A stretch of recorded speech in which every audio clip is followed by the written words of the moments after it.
नमस्कार, prime minute में आपका स्वागत है। मैं हूं आपके साथ राजीव सिंह। इस वक्त की एक बड़ी खबर आ रही है, आपको बता दें। बड़ी खबर यह है कि बीजेपी अध्यक्ष राजनाथ सिंह को बीजेपी चुनाव प्रचार समिति का अध्यक्ष बना दिया गया है। इस वक्त की एक बड़ी खबर, मोदी के बाद राजनाथ सिंह को अब बीजेपी चुनाव प्रचार समिति का अध्यक्ष बना दिया गया है। साफ तौर पर जिस तरह से खबरें आ रही थी इस बीच कि मोदी अगर पीएम उम्मीदवार बनते हैं तो उसके बाद की क्या स्थिति होगी, उसके बाद चुनाव समिति जो है, बीजेपी की चुनाव प्रचार समिति जो है, उसका अध्यक्ष, उसकी कमान कौन संभालेगा। इस बीच बड़ी खबर यह आ रही है कि बीजेपी ने अपने अध्यक्ष राजनाथ सिंह को खुद चुनाव प्रचार समिति का अध्यक्ष बनाने का फैसला किया है। ये अटकलें पहले से लगाई जा रही थी कि आखिर क्या होगा, कौन इसका चुनाव प्रचार की जो बीजेपी की चुनाव प्रचार समिति है उसकी कमान कौन संभालेगा, ये अटकलें लग रही थी। लेकिन इस बीच एक बड़ी खबर ये आ गई है कि अब राजनाथ सिंह बीजेपी अध्यक्ष के साथ साथ चुनाव प्रचार समिति का अध्यक्ष पद भी संभालेंगे। यानी एक नया फैसला बीजेपी ने लिया है, एक जो नया उलटफेर बीजेपी के अंदर वो देखने को मिला है। अब राजनाथ सिंह के ऊपर जिम्मेदारी होगी, यानी कि अब जो विधानसभा चुनाव होने हैं, जो लोकसभा चुनाव होना है, जिस पर बीजेपी की पूरी तरह से नजर है, जिसके लिए पूरी तरह से चुनावी मैदान सज चुके हैं। अब जितनी भी समितियां उसके लिए बनाई गई थी, उनके प्रचार के लिए जितनी बनाई गई थी समितियां, अब वो राजनाथ सिंह उसके अगुवाई करेंगे। राजनाथ सिंह को सभी रिपोर्ट करेंगे। सारी चुनाव समितियों का जिम्मा अब राजनाथ सिंह पर होगा। ये बीजेपी के अंदर एक बड़ा फेरबदल बीजेपी ने लिया है। और ये सवाल तभी से उठने लगे थे जब ये बातें निकल कर सामने आई कि अब बीजेपी नरेंद्र मोदी को पीएम उम्मीदवार बनाने का फैसला कर चुकी है। उसके बाद ये तमाम तरह के सवाल पूछे गए थे। हालांकि उस वक्त बीजेपी ने जवाब नहीं दिया था, राजनाथ सिंह से भी ये बात पूछी गई थी। लेकिन अब ये फैसला हो गया है, बीजेपी चुनाव प्रचार समिति के अध्यक्ष राजनाथ सिंह होंगे। संवाददाता आसिफ इकबाल हमारे साथ हैं इस खबर पर बातचीत करने के लिए। आसिफ, किस तरह से ये फैसला लिया गया, इससे पहले क्या कुछ चला बीजेपी? खास तौर पे आज बीजेपी की काफी अहम बैठक थी और ये माना जा रहा था कि जब नरेंद्र मोदी दिल्ली में है तो एक अहम बैठक होनी है। और आज जिस तरह से नरेंद्र मोदी ने दिल्ली में गर्जना की और जिस तरह से उन्होंने पूरे दिल्ली वासियों को ये बताया कि उनके क्या मुद्दे हैं और किस तरीके से वो अपनी बातों को रखना चाहते हैं, और जिस तरीके से प्रधानमंत्री पद के उम्मीदवार बनने के बाद लगातार वो अपनी रैलियों का सिलसिला उन्होंने शुरू किया है, पहले रेवाड़ी, फिर मध्य प्रदेश और फिर आज दिल्ली में। तो ये साफ माना जा रहा है कि प्रधानमंत्री पद के उम्मीदवार बनने के बाद वो काफी एक्टिवली अपनी चीजों को वर्क कर रहे हैं। तो और ये भी माना जा रहा था, उसी समय से ये माना जा रहा था कि उनको एक पद छोड़ना पड़ेगा, क्योंकि ऐसे भी बहुत दिन से ये नियम है कि एक आदमी एक पद पे रहेगा और बड़े पद पे रहेगा। तो ये माना जा रहा था कि एक पद उन्हें छोड़ना पड़ेगा, जो काफी बड़ी जिम्मेदारी है उनके लिए, और वो बड़ी जिम्मेदारी को निभाएंगे और छोटी जिम्मेदारी को किसी न किसी दूसरे नेता को मिलेगा। और उस नेता के उस दौड़ में कई नाम ऐसे शामिल थे। अरुण जेटली का नाम शामिल था, सुषमा स्वराज का नाम शामिल था, और उसमें राजनाथ सिंह का नाम शामिल था। साफ तौर पे तमाम बीजेपी के लीडर ने ये कहा कि राजनाथ सिंह अध्यक्ष की जिम्मेदारी भरपूर अच्छे तरीके से निभा रहे हैं और सारी चीजों को बहुत अच्छे तरीके से समझते हैं। उन्हें ये पता होता है कि कौन सी चीज कैसे करनी है।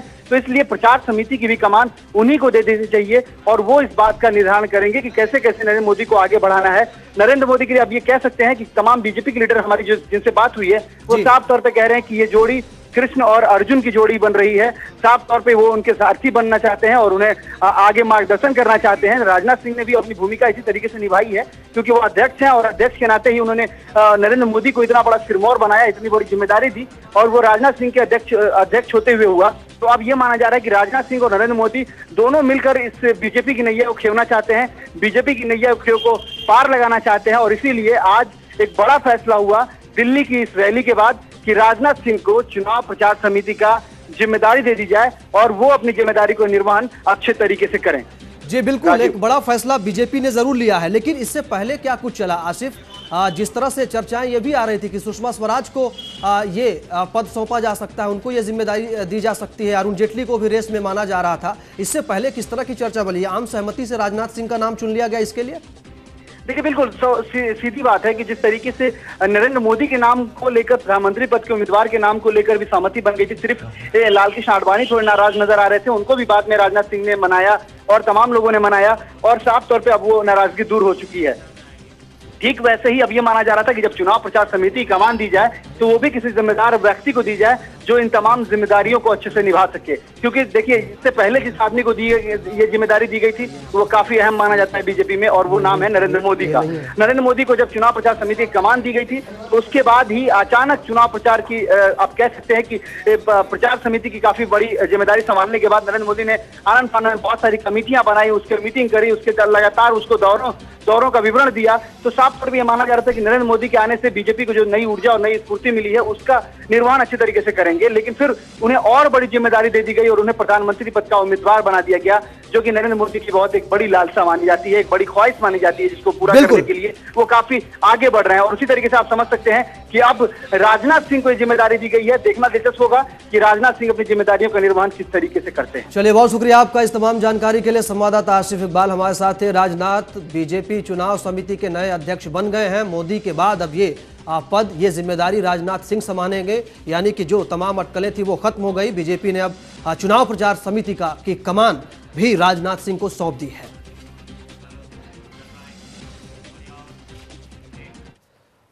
और दिल्ली के जापानी पार्क में हुई रैली में नरेंद्र मोदी ने केंद्र सरकार को जमकर आड़े हाथों लिया। मोदी ने सरकार पर सीधा वार करते हुए कहा कि मनमोहन सिंह पर उन्होंने निशाना साधा और साफ तौर पर उन्होंने ये कहा कि वो अमेरिका जाकर ओबामा के सामने गिड़गिड़ाते हैं, वो देश की गरीबी की मार्केटिंग कर रहे हैं। 125 करोड़ देश का प्रधानमंत्री, हजारों साल की सांस्कृतिक विरासत रखने वाला देश, उस देश के प्रधानमंत्री ओबामा के सामने बैठ करके गिड़गिड़ाते हैं। नरेंद्र मोदी के इन अल्फाजों को सुनकर हैरान होने जैसी कोई बात नहीं है। ये वही शब्द हैं जो दिल्ली के जापानीज पार्क में रैली को संबोधित करते हुए मोदी के जुबान से निकले। मोदी ने भरी जनता के सामने प्रधानमंत्री की साख पर सवाल उठाते हुए कहा कि हमारे देश के पीएम अमेरिका दौरे पर ओबामा के सामने गिड़गिड़ाए। मोदी ने साफ लफ्जों में कहा कि हमारे देश के पीएम ने गैर मुल्क में जाकर गरीबी और भुखमरी का हवाला दिया। मोदी ने प्रधानमंत्री के ऊपर कटाक्ष करते हुए उनके व्यक्तित्व की तुलना फिल्मों की कहानियों से कर डाली। इतना ही नहीं, मोदी ने कांग्रेस युवराज राहुल गांधी पर टिप्पणी करते हुए उनके गरीबी स्टेट ऑफ माइंड वाले बयान पर भी जमकर खिल्ली उड़ाई। मोदी के मनमोहन सिंह को लेकर इस कड़े रुख ने केंद्र सरकार के भीतर खलबली सी मचा दी है। माथा शर्म से झुक जाता है दोस्तों। और प्रधानमंत्री जी, आपने ओबामा को बताया कि हमारा देश गरीब है। मैं पूछना चाहता हूं, ये जो आपने गरीब कहा वो स्टेट ऑफ माइंड है क्या? क्योंकि शहजादे ने डेफिनेशन की है, वो शहजादे की डेफिनेशन है कि गरीबी ये तो स्टेट ऑफ माइंड है। जैसे जैसे मिशन 2014 करीब आ रहा है, वैसे वैसे बीजेपी के पीएम उम्मीदवार नरेंद्र मोदी सरकार के खिलाफ और आक्रामक हो रहे हैं। मोदी देश के हर हिस्से में रैलियों और जनसभाओं को संबोधित कर केंद्र सरकार के घोटालों और भ्रष्टाचार की फाइलें खोलने में जुटे हैं। ऐसे में देखना होगा कि मोदी प्रधानमंत्री मनमोहन सिंह की लाचारी और बेबसी को गिनाकर पीएम की कुर्सी तक पहुंच पाते हैं, या फिर उनका विकास मॉडल सिर्फ भाषण और बोल बच्चन बनकर रह जाएगा। चैनल 1 न्यूज के लिए सैयद अली की रिपोर्ट। जी, नरेंद्र मोदी जब बोलते हैं तो केंद्र सरकार उनके निशाने पर सीधे प्रधानमंत्री होते हैं और वो सवालों की बौछार करते हैं। और मोदी जब बोलते हैं तो उनके बयान पर मुद्दों से ज्यादा चर्चा होती है कि मोदी ने क्या कहा और किसको निशाने पर लिया। आज इसी सभी पूरे मसले पर बातचीत करने के लिए, आज जो रैली हुई उस पर बातचीत करने के लिए हमारे साथ बहुत ही खास मेहमान मौजूद हैं। इस पूरे मुद्दे पर बातचीत करेंगे। हमारे साथ हैं अरुण कुमार जी, लोक समता पार्टी के नेता हैं, शक्ति सिंह जी हैं, वरिष्ठ पत्रकार हैं आप, साथ ही सूरज चौहान जी हमारे साथ हैं, बीजेपी के नेता हैं आप। इस पूरे मुद्दे पर बातचीत करने के लिए कि नरेंद्र मोदी ने खासकर ये रैली आज इसलिए मायने रखती है कि मोदी ने जो प्रधानमंत्री को लेकर के कटघरे में खड़ा किया, प्रधानमंत्री पद की गरिमा को लेकर के जो तमाम तरह के सवाल उठने लगे, वो एक अलग तरह की बहस उसने छेड़ दी कि आखिर प्रधानमंत्री की पगड़ी कौन उछाल रहा है। मोदी ने यह कहा कि प्रधानमंत्री की पगड़ी उछाली जा रही है कांग्रेस के अंदर ही।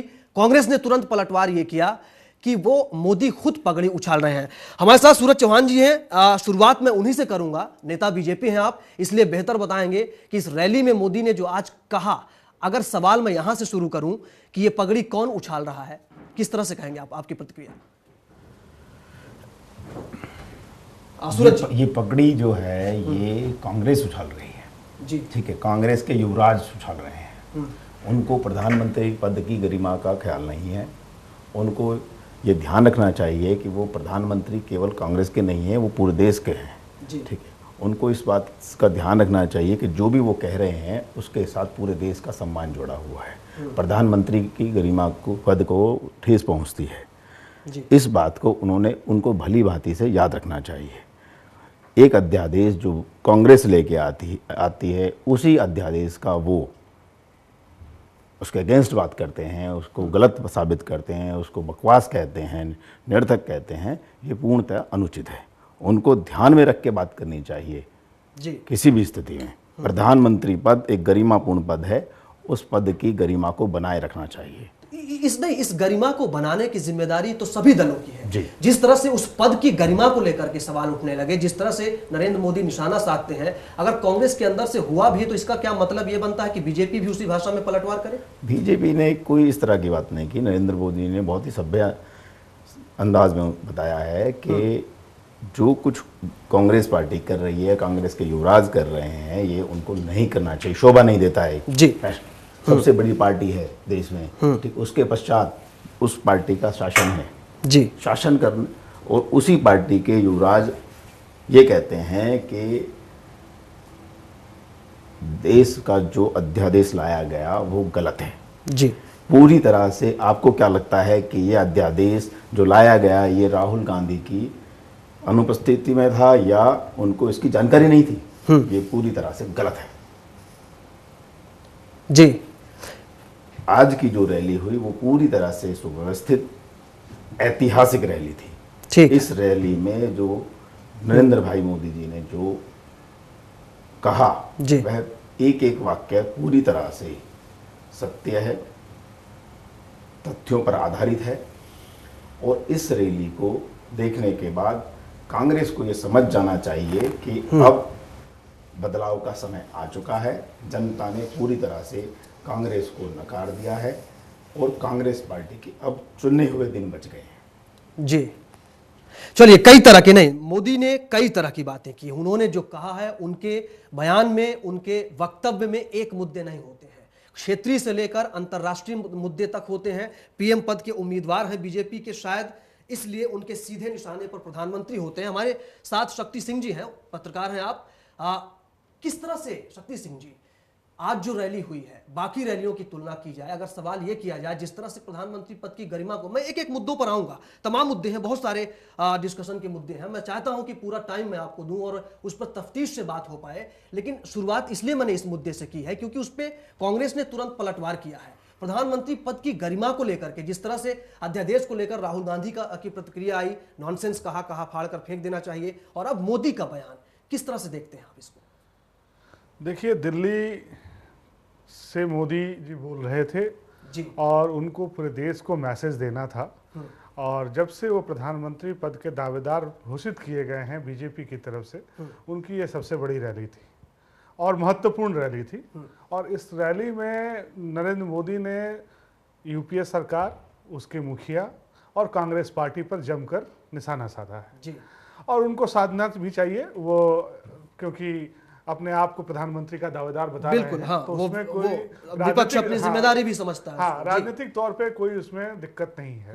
दिक्कत इस बात की है कि आज बोलते बोलते चाहे कोई भी राजनीतिक दल के लोग हों, एक हद को पार कर जा रहे हैं, जिस हद को, एक सीमा जो थी बोलने की, जो एक मर्यादा थी, उसी का जिक्र बिल्कुल मैं उसी पे चाह रहा हूं, मर्यादा को लोग भूल जा रहे हैं। बिल्कुल ठीक है, चाहे वो राहुल गांधी जी ने 2 दिन पीछे जो कृत्य किया है, या नरेंद्र मोदी जी, दोनों लोगों के निशाने पे प्रधानमंत्री हैं, लेकिन एक मर्यादित भाषा का प्रयोग होना चाहिए राजनीति में, और वो भी एक ऐसे पद के लिए जो सशस्त्र संवैधानिक पदों में जी, से बिल्कुल, है। वहाँ व्यक्ति महत्वपूर्ण नहीं होता, वहाँ बिल्कुल। वो देश के संवैधानिक पद का नेतृत्व या कार्यभार मनमोहन सिंह जी संभाल रहे हैं, और उस पद की गरिमा का ध्यान लोगों को रखना चाहिए और cutting across the party line रखना चाहिए। लेकिन ये स्थिति अफसोसजनक है, क्योंकि हर एक दल के लोग या हर एक राजनीतिक पार्टी के जो नेता हैं वो बोलने के दौरान इस चीज को भूल जा रहे हैं, जिसके कारण जो पॉलिटिक्स है जो वो ट्रिविलाइज हो रही है। बिल्कुल। उसकी जो गरिमा थी वो धीरे धीरे खत्म होती जा रही है, ये और बड़ी दिनों बात दिन आपने कही, बिल्कुल, ये बड़ी दिनों बात वो खत्म होती जा रही है। इस चीज को समझना होगा हमारे देश के राजनेताओं को, और उसको अगर वो नहीं समझेंगे तो जो राजनीतिज्ञों की जो छवि खराब हुई है आम जनता के बीच में, वो दिनों दिन और भी बदतर होती। चलिए आप दोनों के पास मैं आऊंगा, हमारे साथ अब इस पूरे मुद्दे पर मैं चाहता हूं कि एक के बाद एक चर्चा होती रहे। अरुण कुमार जी हमारे साथ हैं, लोक समता पार्टी नेता हैं आप, आपकी प्रतिक्रिया इस पर क्या है? जिस तरह से जी राष्ट्रीय लोक समता पार्टी के आप नेता हैं, ठीक है, आपकी प्रतिक्रिया पहले। देखिए, मैं इनकी बात से सहमत हूँ जी, डिटोरिएशन हो रहा है, लेकिन जो डिटोरिएशन है इसमें हम जो नरेंद्र मोदी जी का बयान आया है जी और राहुल गांधी का बयान आया है, दोनों को इक्वेट नहीं कर सकते। ठीक है, वो आज रैली में जो बातें की गई हैं उसमें उस लेवल पर प्रधानमंत्री के पद का जो दावेदार है निश्चित तौर से ये मैसेज देगा, और नहीं मैसेज ठीक है, मैसेज जाना चाहिए। राहुल शक्ति सिंह जी ने कहा एक जो गरिमा होती है उस पद की, मैं उसी पर आ रहा हूँ। कभी कभी जब आदमी उन सवालों को प्रधानमंत्री मनमोहन सिंह प्रधानमंत्री के रूप में जी जो काम जो बयान जिस तरीके से उनकी एक्टिविटीज रही, जिस तरह के रोल रहे, निश्चित तौर से कभी कभी व्यक्ति भी उस कारणों से भी कभी कभी बात बोलता है। जैसे मैं आपको एक उदाहरण दूं, आज के स्टेट में जिस तरीके से गरीबी का मार्केटिंग वो कर रहे हैं, उसका परिणाम क्या मिलने वाला है ये सबको पता है। इसके पहले भी ब्रिटिश पार्लियामेंट में उन्होंने जा करके कहा, पंजाब का ही एक नौजवान आजादी जालियांवाला बाग कांड के बाद उधम सिंह ने लोगों के बहरे कान को खोलने का काम, और उसी पंजाब से आने वाले भगत सिंह की उस परंपरा को, उधम सिंह की उस परंपरा को इस तरीके से नस्तानाबूद किया, कहा कि it is you who made us civilized. तो कभी कभी जो इन सवालों को सुनता है कि जो ब्रिटिश पार्लियामेंट में जाकर के कह रहा है it is you who made us civilized, तो ये कभी कभी लोगों को बौखला देता है। अब दूसरे की बात क्या कहिएगा, जब प्रधानमंत्री, ठीक ही कहा चौहान जी ने कि प्रधानमंत्री तो देश का है, ठीक, और कैबिनेट ने जिसको मंजूरी दी है, यह बात ठीक है कि हम उस बात से, ऑर्डिनेंस से इत्तेफाक रखते हैं कि दागियों के लिए जो बेचैनी हुई कांग्रेस के लोगों में और प्रधानमंत्री में ने इस पर कोई तवज्जो नहीं दिया कि किस तरीके से ये बेचैनी जो थी उनके युवराज को भी, हाँ ठीक है, मर्यादा के बाहर जाने के लिए बाध्य कर दिया कि जब प्रधानमंत्री बाहर है और प्रधानमंत्री को उनके पार्टी का ही एक नौजवान युवराज जो है सो लेट डाउन कर रहा है। ये बेचैनी सारी पार्टियों में थी, सब पार्टियों में थी। हाँ मेरा यह कहना है कि राहुल गांधी के जानकारी में, संज्ञान में, लोकसभा में बिल प्रस्तुत, अध्यादेश पर बहस होती है, बिल पर बहस होता है, सब कुछ उनको जानकारी थी। लेकिन जब इस अध्यादेश को राष्ट्रपति के पास कैबिनेट ने अप्रूव करके भेज दिया, उसके बाद जो देश में एक उसके खिलाफ ओपिनियन बनना शुरू हुआ, सोशल मीडिया पे जो ओपिनियन बनना शुरू हुआ, उससे बौखलाकर राहुल गांधी जी ने ये आनंद फानंद में ये निर्णय लिया कि हमको जनता के सेंटिमेंट्स के साथ जाना चाहिए। तो ये राजनीतिक अदूरदर्शिता का परिचायक है, और जिसके कारण वो इस हद तक चले गए कि मर्यादा भी भूल गए कि वो किसके खिलाफ और क्या बोल रहे हैं। नहीं ठीक है, राहुल गांधी ने जो किया वो तो सवालों के घेरे में है। जी सूरज जी, आप कुछ कहना? मैं ये कहना चाह रहा हूँ कि आज हमारे जो प्रधानमंत्री हैं उनको उन्हीं की पार्टी ने नकार दिया है। ठीक। तो ये प्रधानमंत्री जी की नैतिक जिम्मेदारी बनती है, जब वो अपने ही पार्टी के लोगों का विश्वास खो बैठे हैं तो प्रधानमंत्री जी को इस्तीफा दे देना चाहिए। ठीक है, चलिए ये आपका पक्ष है, लेकिन नकारना ठीक है। राहुल गांधी ने जो कहा उस पर सवाल उठे कि राहुल गांधी को यह जानकारी पहले से थी, जिस तरह से अध्यादेश लाया गया, क्या एक कांग्रेस पार्टी का उपाध्यक्ष जिसकी सरकार है, क्या उसको जानकारी ना हो? लेकिन हम बात यह कर रहे हैं कि पीएम पद की गरिमा को लेकर, उस पद को लेकर के प्रधानमंत्री जब एक अंतरराष्ट्रीय मंच पर बैठे हुए हैं, वहां पर एक देश का प्रतिनिधित्व करता है पीएम, उस वक्त मोदी का इस तरह की बात करना, क्या ये सकारात्मक राजनीति मानी जाएगी? मुझे नहीं लगता कि मोदी जी ने प्रधानमंत्री जी को कुछ भी गलत कहा है। नहीं, जिस तरह से पाक पीएम के बयान का उन्होंने हवाला दिया, ठीक है, एक देहाती औरत वाला जो बयान है, उस बयान की अभी कहीं से पुष्टि नहीं हुई, उस बयान की अभी कोई आधिकारिक प्रतिक्रिया नहीं है। उसको लेकर के जिस तरह से घेरा नरेंद्र मोदी ने, बीजेपी क्या सोचती है? क्या यही एक ट्रैक होगा पार्टी का कि बस निगेटिव पॉलिटिक्स ही की जाए? ये नेगेटिव पॉलिटिक्स नहीं है, ये वास्तविकता पे आधारित है। जो उन्होंने कहा है वो वास्तविकता पर आधारित है। अगर ये वास्तविकता पर आधारित नहीं होता तो ये शब्द नहीं प्रयोग किए जाते। ठीक है, शक्ति सिंह जी। नहीं, देखिए, मौका मिला नरेंद्र मोदी को और नरेंद्र मोदी ने उस मौके का फायदा उठाया। उन्होंने वो पूरे तरीके से अटैकिंग थे और प्रधानमंत्री पर अटैक करके आज उन्होंने सुर्खियां बटोरी हैं। अब वो देश के हित में है नहीं है ये तो अब समय आने वाला समय बताएगा, लेकिन आज देश की जनता के बीच में उन्होंने एक मैसेज दिया कि हमारा प्रधानमंत्री कमजोर है, वो गरीबी की मार्केटिंग कर रहा है। उस नवाज शरीफ जैसा जो पाकिस्तान का छोटा सा देश, जो हमारा पड़ोसी देश है पाकिस्तान, उसके प्रधानमंत्री उनको देहाती महिला जैसी जो शिकायत करती है उस वो महिला कहा है। तो ऐसे कमजोर प्रधानमंत्री को हम देश में नहीं बर्दाश्त कर सकते हैं।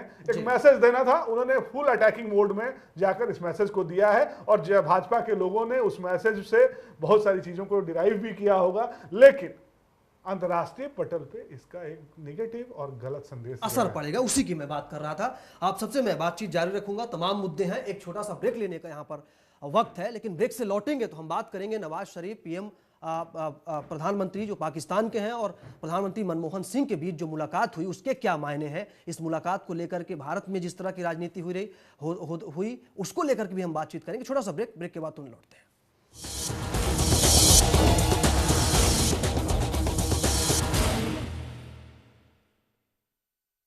₹1 नहीं है बॉस। ₹1 नहीं है मतलब? अरे मतलब छुट्टा नहीं है। नहीं है तो आप लेके आओ, जाओ। छोड़ ना, ₹1 में क्या कर लेगा तू? पिगी बैंक में डालूंगा। तुझे क्या प्रॉब्लम है? मेरे को मेरा ₹1 चाहिए। अच्छा 1 मिनट, करीना पसंद है बॉस। क्या? ये देखो। क्या है ये? वीडियो है ₹1 में। देखो देखो, पूरा देखो। देखो वीडियोस ₹1 में। 52010 पे कॉल करो, क्लिक करो, चूज करो, एंजॉय करो। ₹1 में फुल मस्ती। सर्विस टैक्स नहीं भरते हैं? मुझे पता नहीं आपको पता है कि नहीं पता, लेकिन सर्विस टैक्स नहीं देना जुर्म है। भारी पेनल्टी लग सकती है और जेल भी हो सकती है। अब सर्विस टैक्स डिपार्टमेंट ये कह रहा है कि आपने टैक्स नहीं भरा है तो आप ले लो लड्डू। सर्विस टैक्स VCS एक्चुअली लड्डू है। नहीं भरा तो आप भर सकते हैं बिना पेनल्टी, बिना इंटरेस्ट और इंस्टॉलमेंट में भी। आप बता दिए, बाद में मत कहना पता नहीं था। मिल रहा है, खा लीजिए, बाद में पता नहीं रहे ना रहे लड्डू। VCES सर्विस टैक्स भरिए, नई शुरुआत करिए। ऐसा घर आपने नहीं देखा होगा, संभाल के पोछा मारा अभी। आइए। ओ भाई साहब, ये देखिए हॉल, ये देखिए चिल्ड्रंस रूम, देखिए कितना बड़ा है। आपके बच्चे खेलते खेलते थक जाएंगे। हो गया, मजे ले लिए। आइए। और यह है बेडरूम, इसकी खिड़की से तारे दिखते हैं, तारे। आपको क्या लगा प्रॉपर्टी डीलर हुआ? अरे आपको अपना घर दिखा रहा था। पर्ल्स इंफ्रास्ट्रक्चर, हम जानते हैं कि घर अरमान, उम्मीदों और सपनों का बना होता है, तभी तो हम घर बनाते हैं, जिंदगियां बनाते हैं। अक्षय, बाथरूम कब धोगे? आज संडे है ना।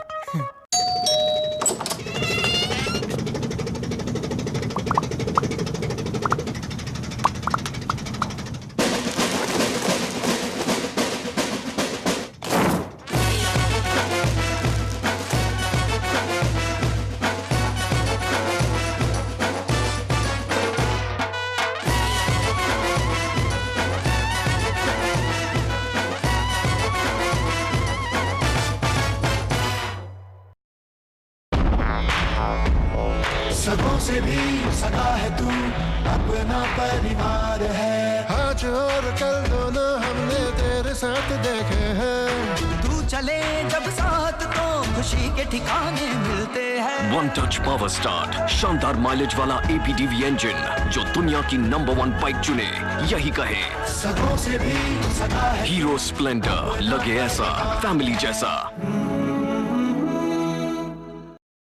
ऐसा घर आपने नहीं देखा होगा, संभाल के पोछा मारा अभी। आइए, वो भाई साहब ये देखिए हॉल, ये देखिए चिल्ड्रंस रूम, देखिए कितना बड़ा है। आपके बच्चे खेलते खेलते थक जाएंगे। हो गया, मजे ले लिए। आइए, और ये है बेडरूम, इसकी खिड़की से तारे दिखते हैं, तारे। आपको क्या लगा प्रॉपर्टी डीलर हूँ? हाँ, अरे आपको अपना घर दिखा रहा था। पर्ल्स इंफ्रास्ट्रक्चर, हम जानते हैं कि घर अरमान, उम्मीदों और सपनों का बना होता है, तभी तो हम घर बनाते हैं, जिंदगियां बनाते हैं। अक्षय बाथरूम कब धोगे? आज संडे है ना।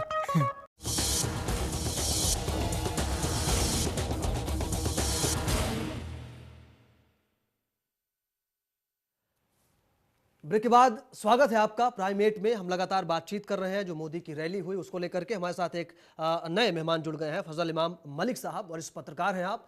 उन सारे मुद्दों की हमने बातचीत की, लेकिन इस बीच एक जो खबर आई, न्यूयॉर्क में भारत के प्रधानमंत्री मनमोहन सिंह और पाकिस्तान के प्रधानमंत्री नवाज शरीफ के बीच मुलाकात हो रही है। आतंकवाद समेत कई मुद्दों पर बात हो रही है। बैठक में सलमान खुर्शीद, भारतीय विदेश मंत्री, साथ ही निरुपमा राव समेत कई बड़े जो लोग हैं वो भी मौजूद हैं। पीएम कल ही पाकिस्तान को आतंकवाद को लेकर चेतावनी भरे लहजे में दो टूक कह चुके हैं। उन्होंने ये कहा था कि पाक अपनी सरजमी से आतंकवाद रोके, लेकिन बड़ा सवाल ये है कि इस मुलाकात से दोनों देशों के रिश्तों की कड़वाहट क्या कम होगी, या दोनों देशों के बीच जो रिश्ते हैं आतंकवाद को लेकर के उस पर कितना असर पड़ेगा, और इस मुलाकात से दिल कितना पिघलेंगे। कूटनीति तो जो है वो चलती रही है, हमेशा चलती रही है। इस तरह के तमाम बड़े सवाल उठ रहे हैं। अब इस मुद्दे पर हम आते हैं। इस पर बातचीत करने के लिए हमारे साथ तमाम मेहमान मौजूद हैं। जैसा कि मैंने परिचय कराया आपसे, हमारे साथ फजल इमाम मलिक साहब, वरिष्ठ पत्रकार हैं, आप जुड़ चुके हैं। अरुण कुमार जी हमारे साथ हैं, आप अध्यक्ष हैं राष्ट्रीय लोक समता पार्टी के। साथ ही शक्ति सिंह जी हमारे साथ हैं, वरिष्ठ पत्रकार हैं। साथ ही सूरज चौहान जी, नेता बीजेपी हैं आप। शुरुआत आपसे करूंगा फजल इमाम मलिक साहब। पीएम मनमोहन सिंह, नवाज शरीफ, दिल्ली में दोस्ती बहुत बार हुई, सरहद पर दुश्मनी बहुत बार हुई, बहुत इतिहास है। इस मुलाकात को किस तरह से देखते हैं? शुरुआत अगर आपसे मैं करूं तो।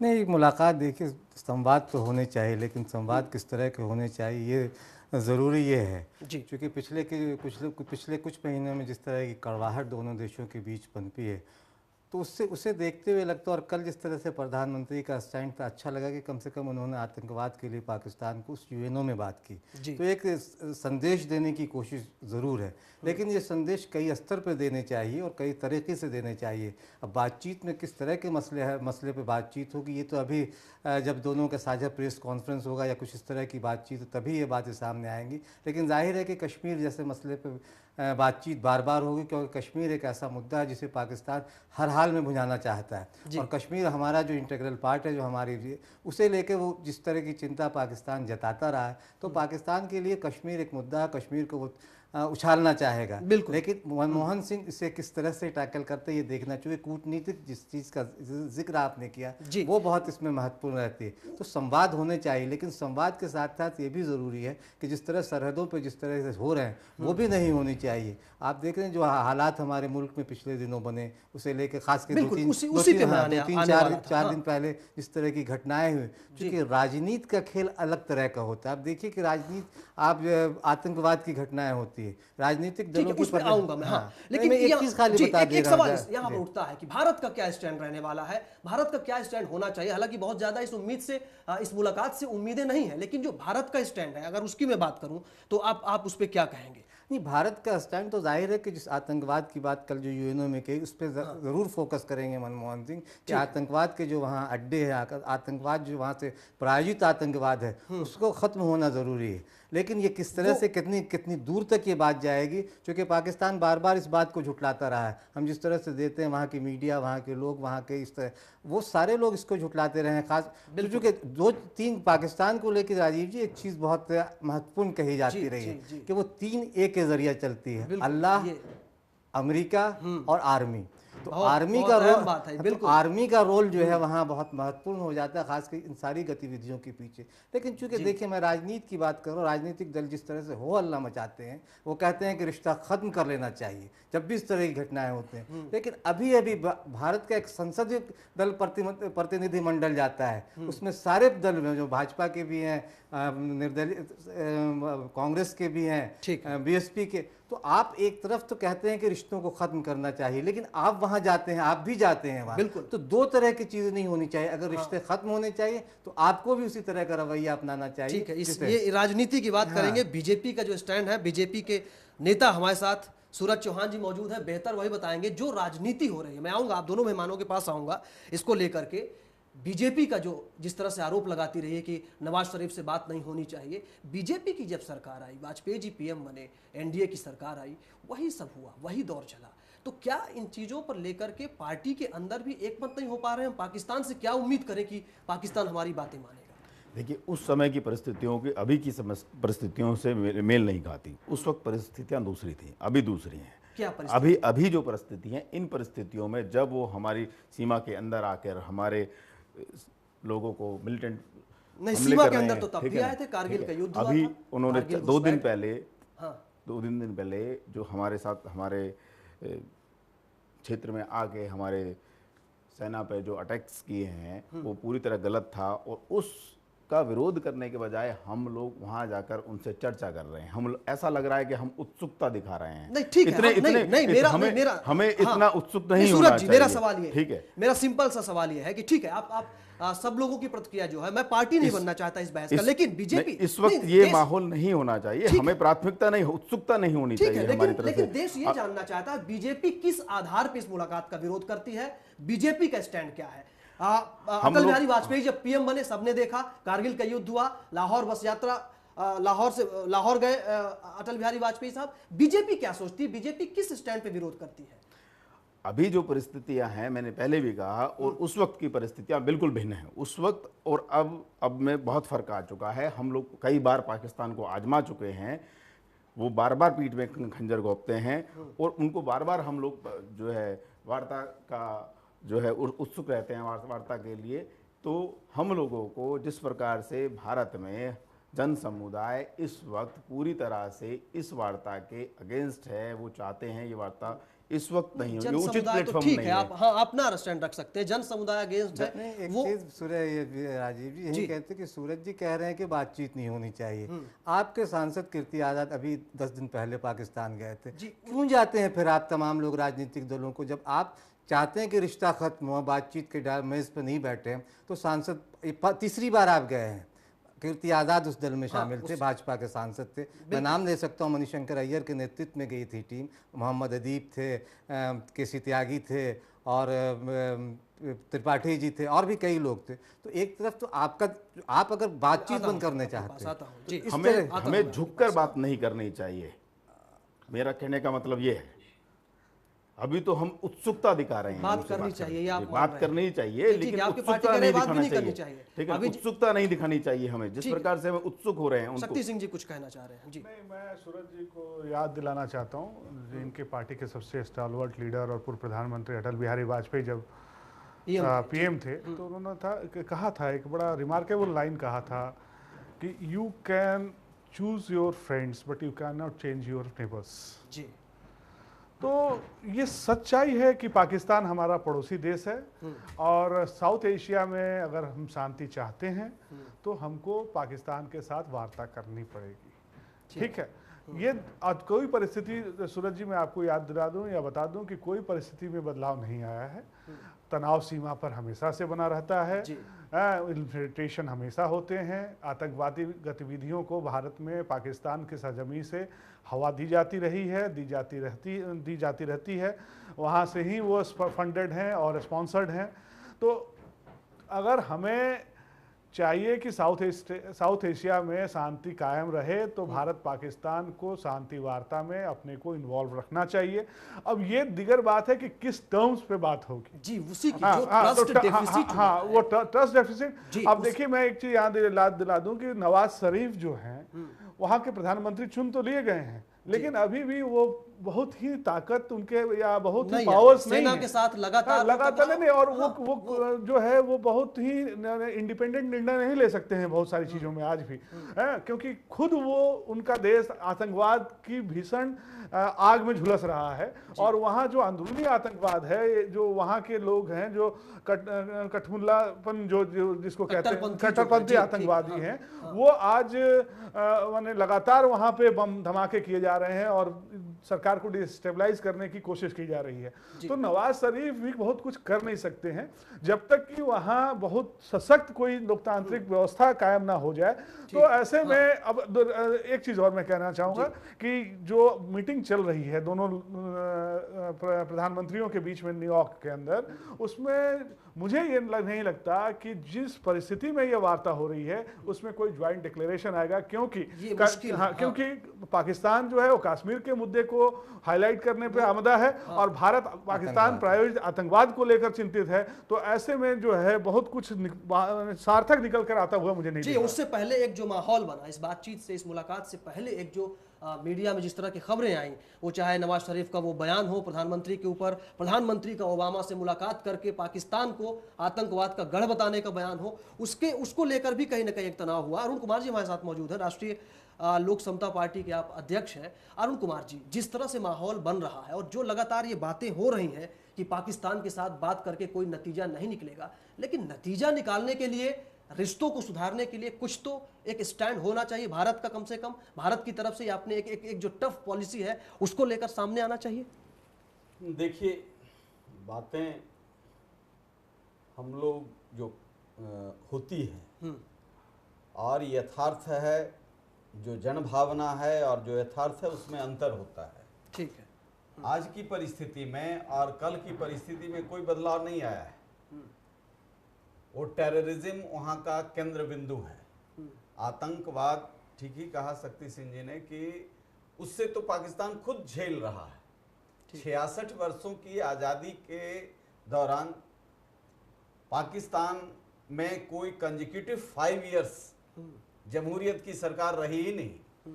यह पहली बार है कि एक सरकार अपना टर्म पूरा करके दूसरा सरकार यहाँ डेमोक्रेटिक, जो नहीं उम्मीद थी, समय पर चुनाव हुए पूरे लोकतांत्रिक ढंग से, पूरी दुनिया को ये उम्मीद नहीं थी। और इसको वहाँ का न टेररिस्ट ग्रुप जो हार्ड लाइनर्स हैं, जो शोषण के संपूर्ण हथियारों को इस्तेमाल करके आवाम को वहाँ के गरीबी में ढकेलते हैं, और सेना भी इसका पूरा आनंद लेती है जी। तो ये दो बड़ा फैक्टर है जो वहाँ डोमिनेट करता है। निश्चित तौर से डेमोक्रेटिक गवर्नमेंट है, नवाज शरीफ वहां से चुन करके आए हैं, ये भी लड़ रहे हैं। ठीक है। वहां इन दोनों समस्याओं से ये जूझ रहे हैं, और इसीलिए भारतीय सीमा पर ये जो वहां की सेना और अशांति पैदा कर रही है कि इनके बीच कोई वार्ता नहीं। और जब जब वार्ता की बात डेमोक्रेटिक गवर्नमेंट प्रोसेस शुरू होता है तब वहां ऐसी बातें होती हैं। इन्फ्लेशन बढ़ती है, घुसपैठ बढ़ती है, जिस तरह से घटनाएं तमाम आई, ये तो इसमें हमारे समझ से गिड़गिड़ाने की कोई जरूरत नहीं है, बात करनी चाहिए, लेकिन हम अपनी सीमा पर जो हम अपनी कमजोरी दिखलाते हैं उसका बेफिटिंग जवाब देना चाहिए। दुनिया के लोग इसे देख रहे हैं कि किस तरीके से। ठीक है, बेफिटिंग जवाब क्या हो, इसीलिए पूरी ये सारी बहस जो है ये इसी बात पे है, बेफिटिंग जवाब क्या हो और वो जवाब कैसे तय। हमारी सीमा में कोई इंटर करता हो तो हमारे सीमा के सुरक्षा को मजबूत किया जाए, वहां मॉडर्नाइज किया जाए, संसाधनों को मजबूत किया जाए।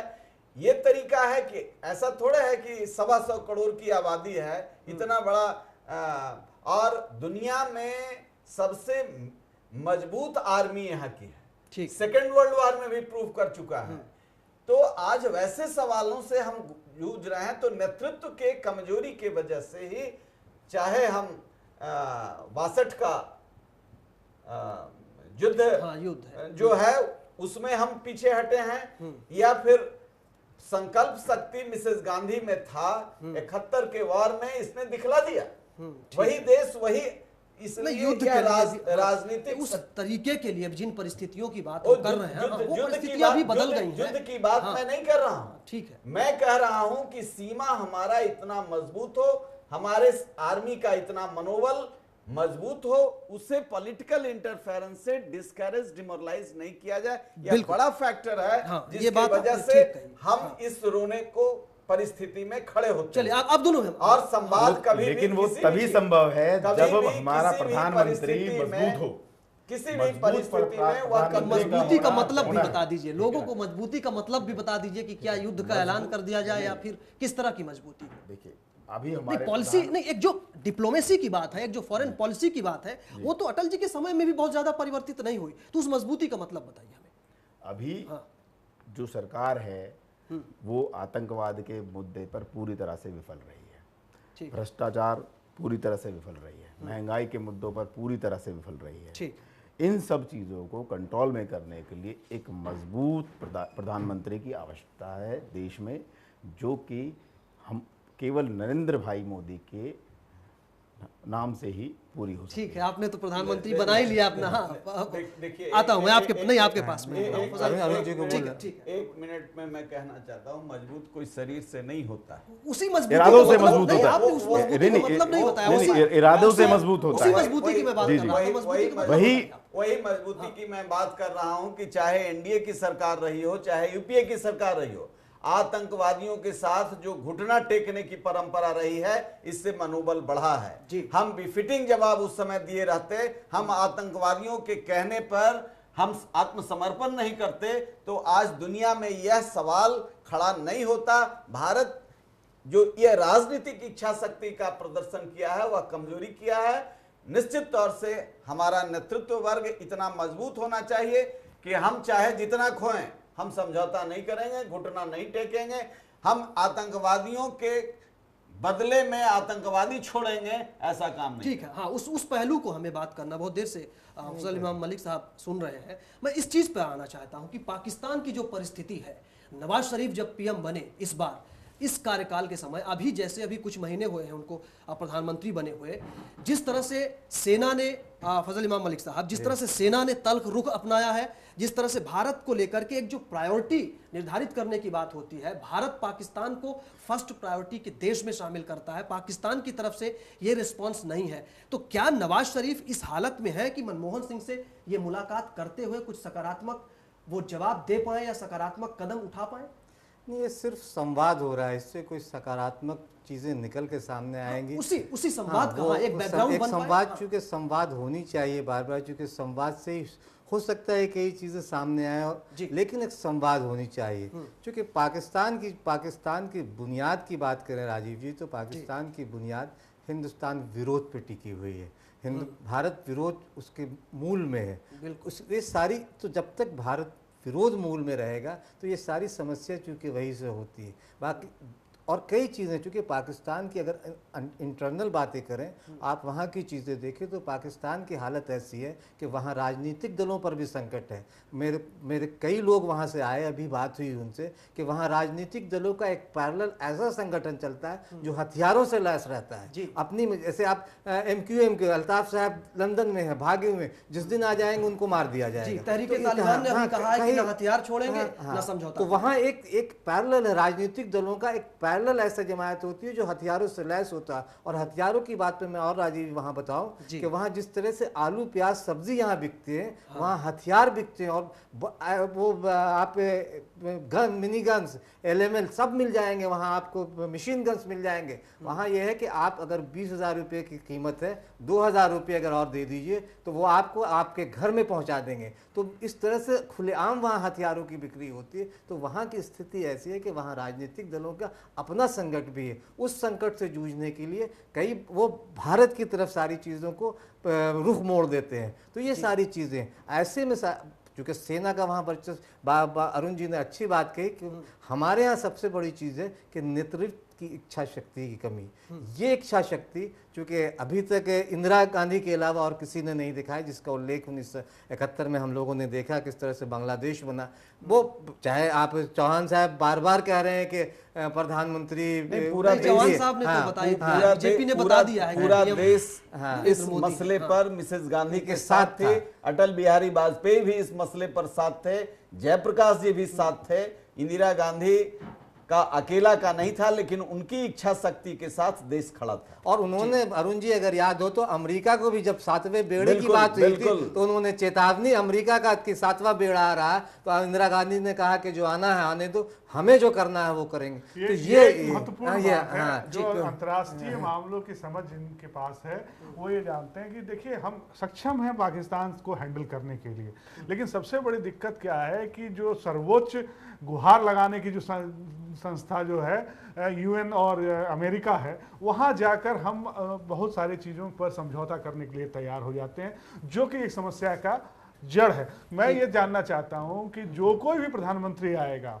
आने वाले समय में या 2014 के बाद, क्या उस परिस्थिति में कुछ परिवर्तन ला सकता है? अगर वो उस परिस्थिति में जो भारत और यूएन के और यूएस के संबंधों की परिस्थिति, जो परिस्थिति है उसमें कोई परिवर्तन ला सकता है, तो ही वास्तविक परिस्थिति में कोई परिवर्तन आएगा। ये देखने वाली अभी तो शक्ति भाई यूएस उनको अलाउ ही नहीं कर रहा अपने यहाँ जाने देने के लिए, अभी तो क्या परिवर्तन आएगा? पहला विकल्प ये है कि कांग्रेस पार्टी जो सरकार में है वो कब तक जा रही है देखने का विषय है। ठीक है, वो छोड़िए। और दूसरा, वो तभी संभव है, देश का विकास, आतंकवाद पर लगाम तभी संभव है जब देश संविधान के अनुसार चले और 10 जनपद से चलना बंद हो जाए। नहीं सूरज जी, उसके लिए देश का आतंकवाद तभी खत्म होगा जब मेरा आतंकवादी और तेरा आतंकवादी का मामला इसी सवाल पे मैं आने जा रहा था कि ये सवाल जो है वो भारत के अंदर बना हुआ है। ये मेरा आतंकवादी, ये तेरा आतंकवादी, बहुत अच्छी बात आपने कही। उसको लेकर के क्या हम एक मत हो पा रहे? जल्दी से प्रतिक्रिया मैं चाहूंगा। देखिए, एक मत पूरा देश होने के लिए तैयार है और सभी पार्टियां, मैं समझता हूं, एक मत हो सकती हैं आतंकवाद के मुद्दे पर। आतंकवाद किसी पार्टी का विषय नहीं है, पूरे देश का विषय है। जी, ठीक है। और देश को इस समस्या से इकट्ठे होकर, सभी दलों को इकट्ठे होकर इससे लड़ना पड़ेगा। ठीक है, बिल्कुल, एक देश को पूरा इकट्ठा होना चाहिए। आप सबसे मैं बातचीत जारी रखूंगा। इस बीच एक बड़ी खबर और आ रही है, वो आप सबको बता दें कि जो मुलाकात हो रही थी पाक पीएम नवाज शरीफ और भारतीय प्रधानमंत्री मनमोहन सिंह के बीच, वो मुलाकात खत्म हो गई है। ये आपको बता दें, अभी तक ये मुलाकात चल रही थी, न्यूयॉर्क में है। प्रधानमंत्री मनमोहन सिंह, पाक पीएम नवाज शरीफ, मुलाकात चल रही थी। इसी मुलाकात पे लगातार हम चर्चा कर रहे हैं। वो मुलाकात खत्म हो गई है, मनमोहन सिंह और नवाज शरीफ की मुलाकात खत्म हो गई है। उस मुलाकात जिसको लेकर के लगातार भारत में भी तमाम राजनीतिक बहसबाजी हो रही है, सियासत कहीं ना कहीं चल रही है, और अंतर्राष्ट्रीय मंच पर भी एक मुद्दा जो होता है भारत का और भारत ने जो रखा, उसको लेकर के तमाम चर्चाएं थी। मनमोहन सिंह और नवाज शरीफ की मुलाकात इसी बीच हो रही थी। तमाम तरह के सवाल उठ रहे थे, तमाम तरह की जो बातें हैं इसी बीच हुई। सरहद पर पाकिस्तान की तरफ से घुसपैठ हुई, कई सैनिक हमारे मारे गए। उसके बाद अब जब मुलाकात हो रही थी, उससे ठीक पहले एक विवादित बयान आया पाक पीएम नवाज शरीफ का। उन्होंने भारत के प्रधानमंत्री मनमोहन सिंह को लेकर के एक टिप्पणी की, हालांकि उस पर किसी तरह का आधिकारिक बयान नहीं था। तो इस तरह से तमाम सवाल उठ रहे थे। उन सवालों के बीच ये मुलाकात हो रही थी, और सबसे अहम सवाल ये था कि आखिर इस मुलाकात को, ये मुलाकात होनी चाहिए या नहीं होनी चाहिए। भारत में इसको लेकर के इस तरह के सवाल उठने लगे थे। बीजेपी का अपना अलग स्टैंड रहा है, बीजेपी लगातार सरकार को कमजोर बताती रही है। और उसके बीच प्रधानमंत्री मनमोहन सिंह ने जब ये बात बराक ओबामा से मिलकर कही कि पाकिस्तान आतंकवाद का गढ़ है, आतंकवाद का अड्डा है, जब तक वहां से आतंकवाद खत्म नहीं होता तब तक इस मुलाकात के कोई मतलब नहीं निकलेंगे, कोई नतीजा नहीं निकलेगा। इस बीच ये मुलाकात हो रही थी, वो मुलाकात अब खत्म हो गई है। मनमोहन सिंह और पाक पीएम नवाज शरीफ न्यूयॉर्क में मुलाकात कर रहे थे, वो मुलाकात खत्म हो गई है। चलिए, हमारे साथ लगातार मौजूद हैं हमारे बहुत खास मेहमान हमारे साथ। सूरज चौहान जी, आप नेता बीजेपी हैं, बीजेपी का पक्ष आप रख रहे हैं। अरुण कुमार जी हैं, राष्ट्रीय लोक समता पार्टी के अध्यक्ष हैं आप। साथ ही हमारे साथ फजल इमाम मलिक साहब, वरिष्ठ पत्रकार हैं, आप मौजूद हैं। शक्ति सिंह जी हैं, पत्रकार हैं। मैं आता हूं आपके पास। शक्ति सिंह जी, सवाल ये है कि जिस तरह से हम लगातार अपनी नीतियों को लेकर के अपनी राय रखने की कोशिश कर रहे हैं, भारत जो लगातार अपना रुख साबित कर रहा है, उस रुख को किस तरह से रखा जाए? पाकिस्तान की जो परिस्थितियां हैं, क्या वो भी हावी होती हैं इस पूरे मामले पर, और उसके चलते इस बातचीत को कोई नतीजा नहीं मिल पाता?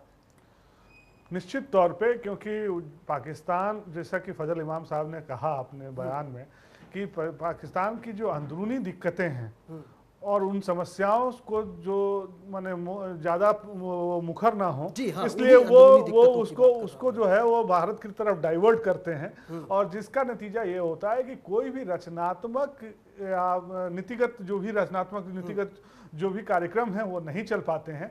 और शांति वार्ता हो या दोनों देशों से लोगों की आवाजाही की व्यवस्था हो या एक्सचेंज प्रोग्राम्स हो, कल्चरल एक्सचेंज प्रोग्राम्स हो, बिजनेस के लिए कुछ स्पेशल पैकेजेस हो, तमाम कोशिशों के बावजूद भी जो कॉर्डियल रिलेशन है वो नहीं बन पाता है। उसके पीछे वहाँ की जो अंदरूनी स्थिति है और वहाँ जो लोग